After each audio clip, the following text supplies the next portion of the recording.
Hello student, finally তোমালোকৰ compartmental exam 2026 ৰ routine আহি পালে। তোমালোকে নিশ্চয় ৰুটিন পাইছা।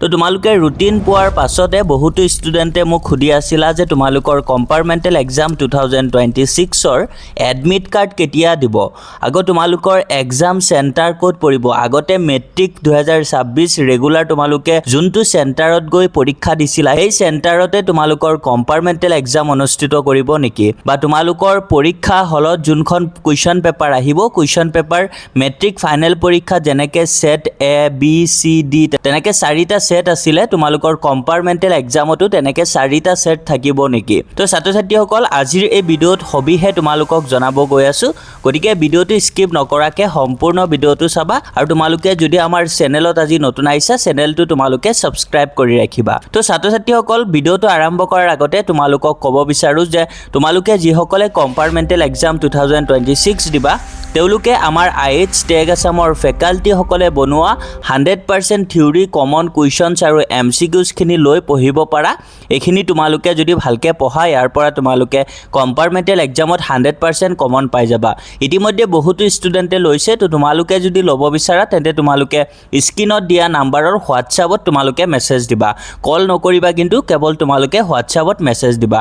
যদি কোনোবাই এখনত ফেইল কৰিছা মাত্ৰ 200 টকা, আৰু দুখনত ফেইল কৰা সকলে 350, আৰু যদি কোনোবাই 3খন ছাবজেক্টত ফেইল কৰিছা মাত্ৰ 500। তো তোমালোকে স্ক্ৰীনত দিয়া নাম্বাৰত এতিয়াই যোগাযোগ কৰা, যোগাযোগ কৰি এই কমনখিনি লৈ তোমালোকে ভালকৈ পঢ়িব পাৰা, এইখিনিৰ পৰাই তোমালোকে কমন পাই যাবা। তো ছাত্ৰ ছাত্ৰীসকল বলা এতিয়া আমি মেইন টপিকলৈ যাওঁ। তো তোমালোকৰ এডমিট কাৰ্ড কেতিয়া দিব বহুতে সুধি আছিলা। তো ছাত্ৰ ছাত্ৰীসকল পৰীক্ষা তোমালোকৰ ষ্টাৰ্ট হ'ব 29 মে'ৰ পৰা। তো 29 মে' যদি তোমালোকৰ এক্সাম ষ্টাৰ্ট হয় তেন্তে 25 মে'ৰ আগতে তোমালোকে এডমিট কাৰ্ড পাই যাবা, আৰু এডমিট কাৰ্ড তোমালোকৰ স্কুলত আহিব আৰু স্কুলৰ পৰা তোমালোকক দিব যেনেকৈ মেট্ৰিক ফাইনেল পৰীক্ষাৰ কাৰণে দিছিলে। তো তোমালোকে এডমিট কাৰ্ড 25 মে'ৰ আগতে স্কুলৰ পৰা পাই যাবা, টেনশ্যন কৰিব নালাগে। তাৰপাছত আকৌ তোমালোকে সুধি আছিলা যে তোমালোকৰ এক্সাম চেণ্টাৰ ক'ত হ'ব। তো exam centre actually matric final পৰীক্ষা যেতিয়া হয় বহুত চেণ্টাৰ থাকে, কিয়নো তেতিয়া ষ্টুডেণ্টৰ সংখ্যা বহুত বেছি থাকে। তো কম্পাৰ্টমেণ্টেল এক্সাম একচুৱেলি যিসকলে ফেইল কৰিছে তেওঁলোকৰ বাবে অনুষ্ঠিত কৰা হৈ আছে। তো তোমালোকে পাৰ্চেণ্টেজ হিচাপত যদি চোৱা